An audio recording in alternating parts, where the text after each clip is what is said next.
साहित्य केसरी महाकाव्य करंडक 2026साठी माझी कविता आहे माय मराठी।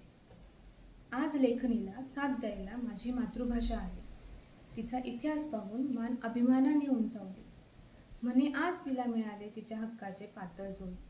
पैठणी सुती रेशमी नाही तर अभिजाताने तिला येईल। श्रावण बेळगोते जग प्रवास खडतर तिने केला। श्री चामुंडाई करविलेचे एकनाथे घडविले झाला। मुकुंदराये घडविले विवेक सिंधू हा ग्रंथ पहिला। परी अमृताही पैजा जिंके ज्ञानदेव वदिला। रसिके मेळविन श्री चक्रधर सांगून गेला वेळा चरित्रात। एकनाथे रचून भागवत तिचं डोक्यावर मिरवित। गाते संगे दुक्याने तिचं बुडविले इंद्रायीने तारिले। नामाने मग तिला गुरु ग्रंथ साहिबात देखील पेरिले। अहिराणी कोल्हापुरी मालवणी वऱ्हाडी तिच्याच पोटी जन्मले।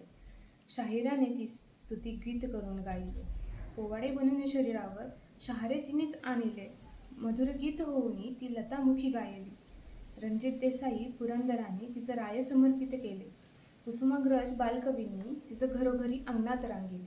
खांडेकर वपूंनी तिचं लेखनीत रंगिले। गदिमा अनुपुलांनी हसण्यावारी नेली। याच माय मराठीने लोककलेला देखील सावरले आणि याच माय मराठीने लोककलेला देखील सावरले। धन्यवाद।